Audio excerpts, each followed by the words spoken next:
experience ya kujenga bato, me bato ya Nuhu ina resiste maji ya mwaka na siku 27. Sa Nuhu anatoka ndani ya safina, anakiona kile kitu kenye kiliresiste maji zile siku zote, anatoka hapana, lazima nimshukuru Mungu. Paske yeye peke yake kwa expert, alikuwa hana experience ya kujenga vile, na akafanya kitu kenye ka resiste mwaka na siku 27. Lazima nikushukuru Mungu. Kyote kenye unafanyaka hakikamatake juu uko expert. Hapana. Ninasema mzuri. Kyote kenye unafanyaka hakikamatake juu uko expert. Paske pako ba expert kukuzidia na wanafanyaka vile na vinashindikana. Me kama wewe unakifanya c'est parce que pako ujuzi wa Mungu wenye unasaidia ufanye kitu na kikamate. Ukijenga nyumba na inashika vizuri, mimi niko engineer mzuri sana, hapana. Kuna ujuzi fulani wa Mungu. Parce que pako wengine wenye nao wiko na ujuzi wa vile. Meyo vinabomokaka kila siku na wanapata maprobleme kila siku. Ndio tunapasha mshukuru Mungu juu ya reisite zote zetuko nazo bila kutia experience yetu. Unajua ni mimi nazoea kufundisha, niko na miaka za kufundisha, ndio nikifundisha vinakamata, hapana. Niko na walimu wenye mimi najua wa miaka na miaka. Leo akifundisha unakutana na vitu haviendi tena mzuri. Manake ukifundisha na vitu vinakamata, tia kwanza experience pembeni, angalia uwezo wa Mungu mwenye amekuwezesha kufanya kile. Manake hapa kila nyuma ya kila resite kutakuwa kuna kuwako shukrani ya Mungu wa mbinguni. Hata ukiresire kutembea tu asubuhi na miguu au na gari, unajua haiko watu wote ndio wanatoka na gari asubuhi ndio wanarudia jioni. Wamingi wanatoka na gari wanarudia liko banaboate au wanarudia mu ambulance na walitoka na gari. Nani wa expert? Parce que mwaiko mkujifunza gari hawamgongaki. Mguu wake inakuwa ni kwa accelerateur, katikati ya accelerateur na frein. Manake ni obstacle tu kidogo, frein ile tena. Memonyasha zoea gari sana ndio mwenyewe banagongaka. Joe anaonaka mwata hapa ngapita tu. Kumbe pale anaenda gonga wala banenda mgonga. Mesa unatoka asubuhi na gari na unarudia jioni. Usijione kama mimi najua tembeza, hapana. Mwambie Mungu merci parce que hata kwa nyuma bangenigonga na faute haiko yangu. Hata kwa pembeni hivi bangenigonga na faute haiko yangu. Mnajua vile William Branham alikufaka. William Branham alimgongaka na iko na familia yake yote mgari. Yes, haimaanishi kama alikuwa hajui tembeza, alikuwa anajua tembeza. Meshoferi mwenye alikuwa anakuya mbele yake na kamera alikuwa kamelewa. Akaona kama mugari ya William Branham ndio kwenye pako goudron ya bien kwenye anaweza tereleza mzuri sana. Kumbe amepanda kwa Branham na familia yake yote. William Branham akakufa kifo ya vile. Maana kuko wakati zenye uko expert unajua tembeza, meshetani tu anaweza inspire tu mulevi tu moya aone kama mugari yako ndio kwenye pako njia ya bien sana kwenye anaweza pitia na gari yake inaitika na anakugonga na unajua tembeza. Kama unatoka asubuhi na unarudia jioni, anza na kitu kia kwanza, mwambie Mungu merci juu ni wewe ndio umepermettre kupitia. Hapana juu gari yangu iko na assurance, hakuya kwa assurance ya maisha. Hapana juu gari yangu iko na mapine za bien, hapana. Meju Mungu umepermettre nirudie. Tuko na watu wanaendaka na narudia hana hata muda ya kumwambia Mungu merci. Jifunze kuanzia leo. Hata ukipanda mtaxi wanaweza igonga na unakufia ndani sana. Ba magari tu ndio watakuwa wanashukuru Mungu na wewe ile tu kutembea. Haonaka gari inamfuata mtu pembeni inamgongea kule. Hana probleme hakuita hakufanya dhambi, inamfuata tu kule na mgonga yeye peke na anakufa. Leo ukitembea tu hata msoko munjia ukirudia, mwambie Mungu merci, mimi nakushukuru juu ya hii ulinzi, mimi natoka na mimi narudia. Watoto wakienda school na wanarudia, mwambie Mungu merci. Wengine walienda na hawakurudia waligongewa, na kama wako amerudia mwambie Mungu merci. Fanana Nuhu, hakuanzaka na kitu kia kwanza nione kwanza katie kwa hapana, lazima na kitu kia kwanza Mungu asante juu ya kunitosha miki kitu Kenya nilipanda ndani na sijui ndio kitokaka ndani ya yeye. Mwananielewa pale? Hakuwa expert, na alifanyaka kitu kenye kilikala yule ya mai siku za mingi sana. Ilibidi amshukuru Mungu. Tunashindwa mshukuru Mungu sasa tunajiamini. Na njoo na Mungu anamwambia Musa ndani ya Deuteronome chapitre 8, yes, Deuteronome chapitre 8 verset 16 mpaka 18. Deuteronome chapitre 8 verset 16 mpaka 18, kumbukumbu la Torati sura ya 8 mstari wa 16 na wa 18. Mungu anamwambia Musa aseme na wana wa Israeli watakapokuwa wameingia ndani ya nchi ya ahadi wakumbuke sasa wataanza kula na kushiba. Wakumbuke kama ni Mungu ndio aliwawezesha kupata utajiri. Wasijisifu na kusema ni jusi atukutukanaka Mungu mjango ndio anatuingia. Hapana, mkumbuke kama ni Mungu ndio amepermete. Meske ni Mungu ndio alitumika. Ni wao ndio walitumika, Mungu ndio aliwawezesha. Paske kazi ni yetu, secret ya réussite Mungu ndio iko nayo. Na ndio anamwambia sasa mtashiba, msisahau Mungu, mumkumbuke kama ni yeye ndio aliwawezesha mfanikiwe na kupata utajiri. Haiko experience ya Musa ndio ilitengenezaka bato ya bien, na ni Mungu yeye peke ndio mwenye alifanyaka poke bato isingie ndani. Niendelee mbele. Ya kufuata, arshi haikukuwaka na kapitene. Mais malgré ça ilijua fasi ya kushukia juu ya mlima. Safina haikuwaka na kapitene. Ndani ya safina hapokuwaka kapitene. Nuhu hakuwaka kapitene. Hakuna mtoto wa Nuhu mwenye alikuwaka najua tengeneza bato juu Mungu hakumwambia katia direction hapa. Hapana. Kilikuwa tu ni kisafina kenye kiko sake nyumba Nuhu anajikalia, kinakuwa kinaenda kinaweba kwenye yake peke kinapenda, na Mungu yeye peke ndio anajua hapa ndio kwenye kitasimamia hiki kisafina. Maana yake Mungu yeye peke ndio mwenye alikuwa kapiteni wa kile kibato. Sasa Nuhu yeye anakuwa tu anaenda, akisikia kivage kibato kinatina kwanza grigigi, Nuhu hana problema ya kuandika juu anajua Mungu ndio kapiteni. Na kama Mungu ndio kapiteni, kinaweza kikayumba meatutaanguka. Na sasa ile kilishuka kumwelima, mimi nadhani kiliwatingizaka hapakoka cha kulalamika. Paske sasa Mungu anashika control, woga yote tunapaswa itia pembeni na kujua kama bato ya Mungu haifanyake accident. Gari yenye Mungu anaongoza haifanyake accident. Kyote kenye Mungu ndio kuvola kwa kina accident. Ndio maana ukifanya kitu kenye unajua Mungu ndio kiongozi, hata kinapata sekuse, ambia tu Mungu mimi najua kama wewe hauko kina accident. Iko sawa? Hata ndani ya ndoa kama unajua Mungu ndio anaongoza. Unajua hii siku pako bafie wenye biko wanazaliwa utafikiria walijichapaka wakajidesine, ndio Mungu akawapatia vile walijidesine. De façon que ça papa ya mingi wanaonaka wanatimizika na mama sije ya maombi inaanza. Hapana. Hauna besoin ya kuomba juu mwanaume atuliambia tu Mungu mimi najua wewe ndio kapitene wa hii ndoa. Hii ni sekuse hakutakuwa accident ndani ya ndoa yangu. Kumbuka Ayubu chapitre 3 verset 25 kinasema kile kenye tunaogopa ndio kenye kinatupataka. Sasa unaogopa kitu kinakia kupata. Na ukiambia tu Mungu wewe ndio kapiteni, hakuna accident. Utakutana vile kila kitu kitakuwa kinarehisiri. Nuhu alijua kama safina haikuwa na kapiteni, Mungu wewe ndio kapiteni. Vile umesababisha ikoste juu ya mlima. Acha nikushukuru paske ulifanya kazi yako ya ukapiteni mzuri. 3:25. Kazi yako ya ukapitene Mungu umeifanya bien sana, na mie niko na raison moya ya kabambi ni ya kukushukuru. Ndio maana akamshukuru Mungu sababu alijua kama yeye hakukuwa kapiteni. Mimi nataka nikushawishi. Mimi nasema sawa? Mimi nataka nikushawishi ukuwe na roho ya kumshukuru Mungu kwa kila kenye unajua kama Mungu alifanya. Nyumba yako kuikala mzuri mwi generation yenye tuko ndani, unapaswa mshukuru Mungu kila siku. Pako watu wanapigiwa kama makofi usiku, wanapigiwa ngumi mchana, wanapigiwa vichwa magharibi, manake habana amani ndani ya ndoa. Mewe hauna kitu, mekameme Mungu amekupatia amani. So mshukuru Mungu juu ya hili. Tuko na watu wanaombaka Mungu usiku na mchana, nipatie mtoto. Umenipa ndoa mzuri sina mtoto. Leo Mungu anakupatia watoto. Ukigeuka huko unaona, ukigeuka unaona. So mbie tu Mungu merci. Eske kweli unaweza kosa kumwambia Mungu merci? Na kumwambia Mungu ulishaka nifanyizia nini? Paske tuko na watu wanaambiaka eske unaweza shukuru Mungu ase. Kuanzia nilianzia kaomba alishaka nijibia nini? Kweli kabisa.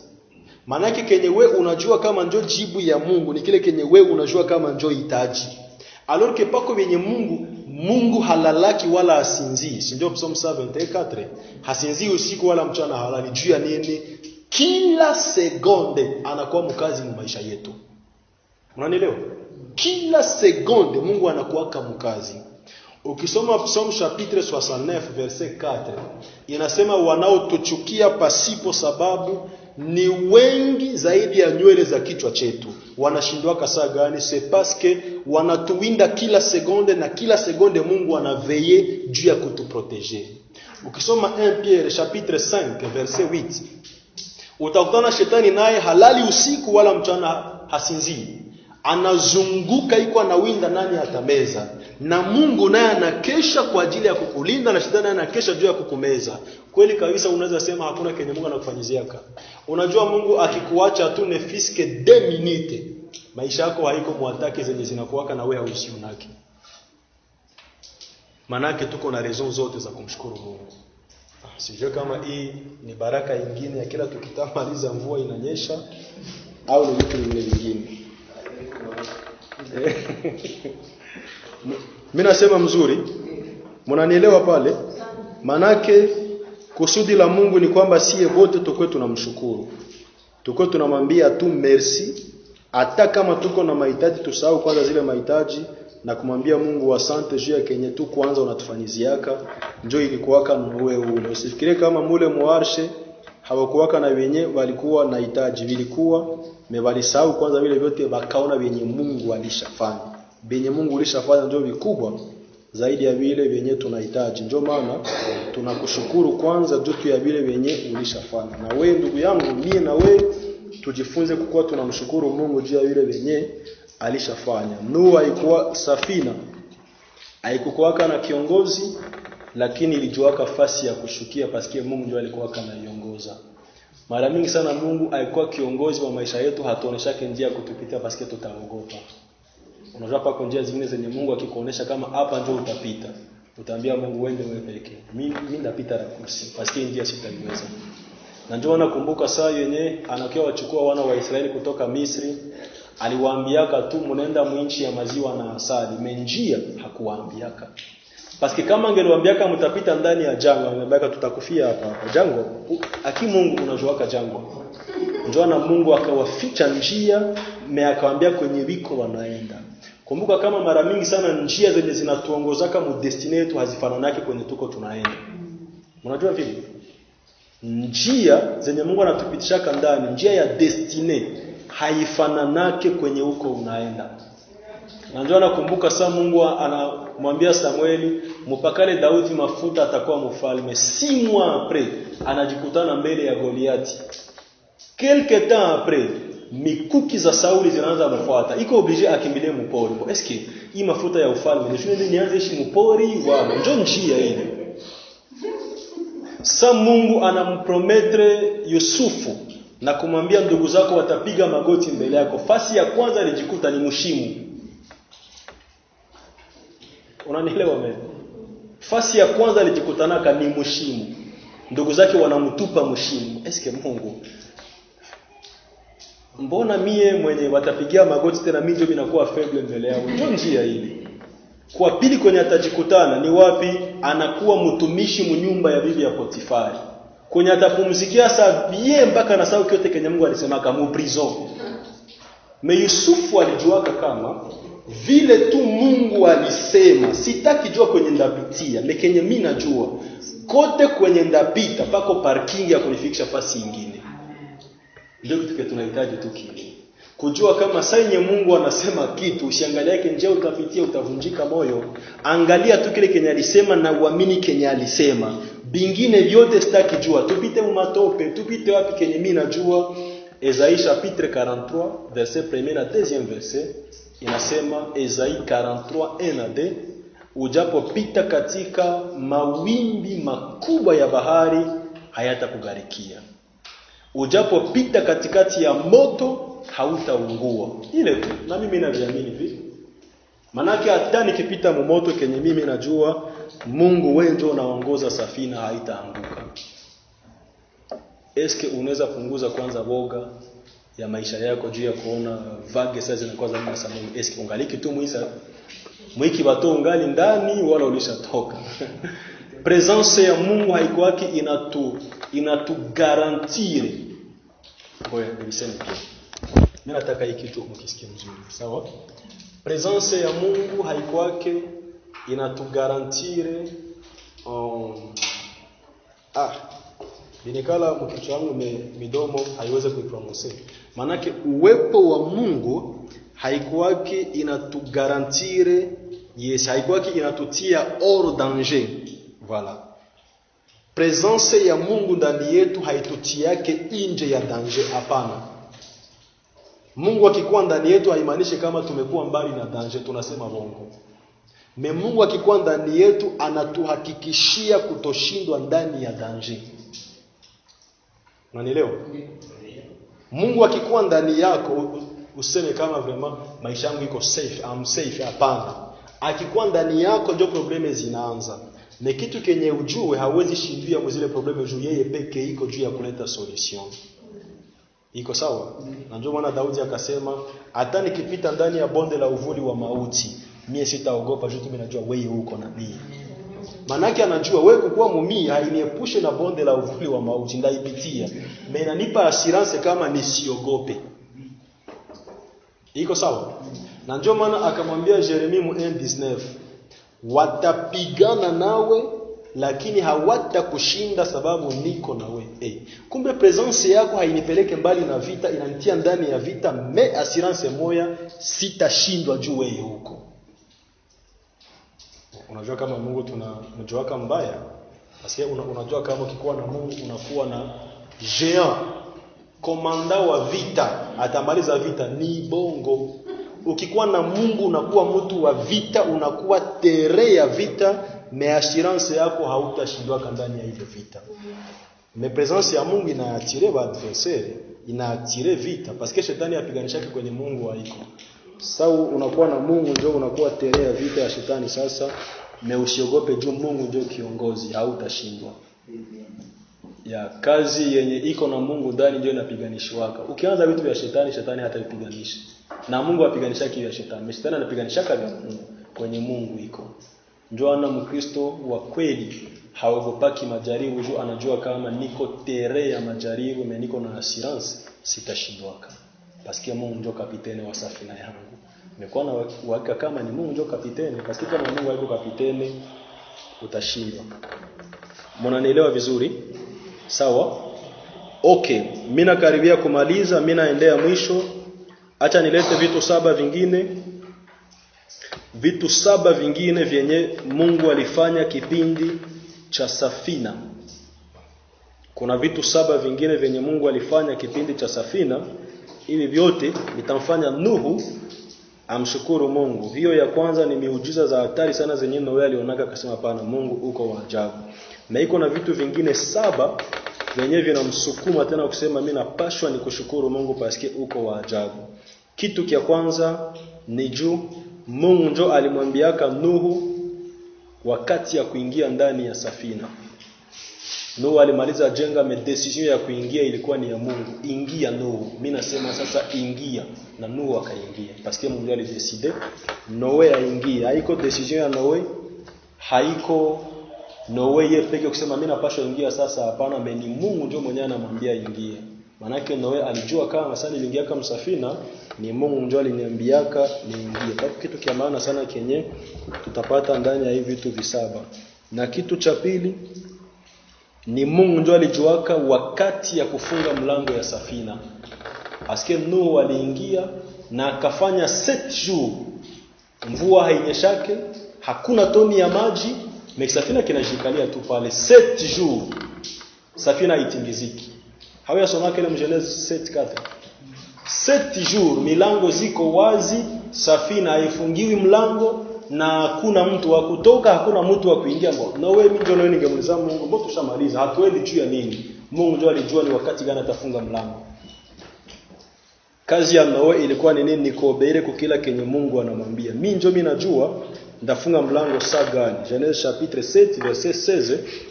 Hayo ambayo nimeyazungumza utayapata hapo.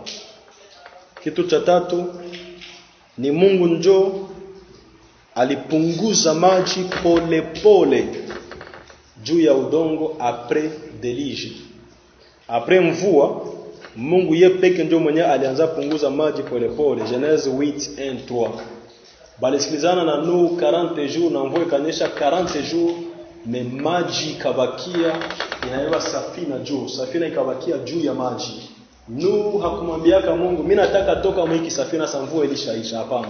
Alijuaka kama yote Mungu iko anafanya vile yeye peke anajisikia. Na ndio maana alikaa kimya ndani ya safina na Mungu yeye peke akaanza punguza maji pole pole mpaka senye Mungu alimaliza. Kitu cha kufuata ni Mungu ndio mwenye aliongozaka safina moja ya atterrissage yake. Kwenye safina tashukia ni Mungu yeye peke ndio mwenye aliongozaka paske Nuhu alikuwa hajawahi tembeza bato. Jua ajue kama ndakiongoza hivi ndakibeba hivi. Ni Mungu yeye peke ndio alikuwa anaibeba na kujua kwenye itaterire. Na ndio maana alichaguaka mlima paske ilibidi Noe ashukie juu ya mlima. Ilikuwa kambali na kwenye Nuhu alikuwa anaishi na Mungu alionaka kama ndio kwenye lazima safina ishukie hapo juu ya mlima Ararati. Ya 5, Nuhu alifunguaka dirisha ya arshe juu ya kuangalia nivo ya maji. Kwenye maji nafikia haiko Mungu ndio alifanyaka. Nuhu ndio mwenyewe alifanyaka ile. Yeye ndio alifunguaka dirisha juu ya kuangalia kwenye maji nafikia ndani ya Genèse chapitre 8 verset 6. Mnanielewa pale? Haiko Mungu ndio anafanya ile, ni Noe ndio mwenyewe anaifanya. Yeye ndio mwenyewe anafungua dirisha. Paske hapa Noe iko tayari kutoka sasa msafina. Hangoe tena Mungu ndio afungue dirisha. Yeye peke ndio anafungua dirisha juu ya kuangalia nivo ya maji. Na kitu cha 7 Voilà, kitu cha 6 Nuhu ndio mwenyewe alifunguaka mlango. Yes, Nuhu ndio mwenyewe alifunguaka mlango ya safina après kuona vile maji imeisha. Yeye ndio mwenyewe anafungua mlango ya safina juu ya kutoka ndani. Kitu cha mwisho, Mungu ndio anaautorize Nuhu atoke sasa ndani ya safina. Mnaelewa hivi tu? Mungu ndio mwenyewe anamuautorize atoke ndani ya safina. Genèse chapitre 8 verset 15 na 16. Ona merveille za Mungu. Nuhu pamoja na Mungu wanaanza kolabore sasa. Mungu anafanya hivi na Nuhu naye anafanya hivi. Unajua kama Mungu alishabeba safina mpaka juu ya mlima Ararati. Haiko tena kazi yake kufungua dirisha na kumwambia Nuhu ona kwenye maji nafikia. Ni akili ya Nuhu ndio itatumika sasa pale. Mimi nasema mzuri, ni akili ya Noe ndio itatumika. Haiko Mungu ndio alitumaka korbo yende iangalie mwingine, ni Nuhu. Haiko Mungu ndio alitumaka pigeon, ni Nuhu. Mungu ndio mwenye aliwaambia mutoke sasa. Kwa hiyo unaelewa kama kusudi Nuhu aingie ndani ya safina na kusudi Nuhu atoke ndani ya safina, Mungu alikuwa na pare yake na Noe alikuwa na pare yake. Iko sawa? Pako wenye ilibidi Noe ndio afanye na pako wenye ilibidi Mungu ndio afanye. Tunakuwa na makosa ndani ya utumishi na ndani ya Ukristo ni wakati tunaishi kwa kutojua kama mu maisha yetu pako pare ya Mungu na pako pare yetu kama wanadamu. Kukuwa na Roho Mtakatifu hakukufanya Roho Mtakatifu afanye kila kitu. Hapana, anaitwa msaidizi. Roho Mtakatifu anaitwa msaidizi kwa sababu gani? Kwa sababu anatusaidia kufanya ile yenye tunapaswa fanya. Kama tuifanye mzuri anatusaidia. Hana kazi ya kufanya kenye sie tunapaswa fanya. Roho hata ifanyaka.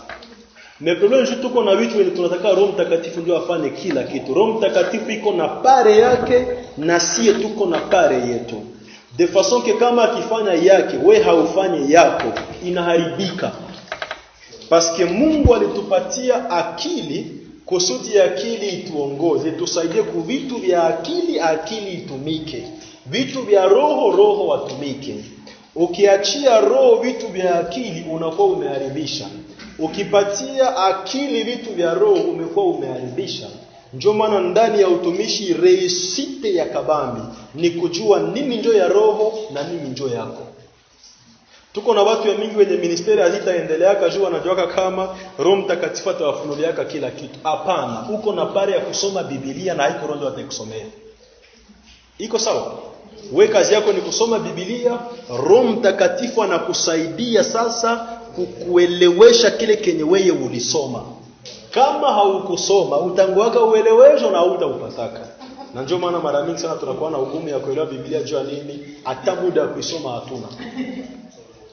Banamwambia Jean, sema heri hao wanaosoma kitabu hiki. Hawamwambie heri wanaotenda maneno ya kitabu. Ni wale tu wanaosoma, kusoma tu. Ni Apocalypse 1:3. Ile tu kusoma maneno ya unabii huyu wanaheri. Na watu ya mingi kuliko watumikisha akili juu ya kusoma wanaambiaka Roho Mtakatifu nifunulie baba. Atakufunulia nini? Uko na pare yako, Mungu iko na pare yake. Sasa unasahau pare yako, maisha yako yanaharibika.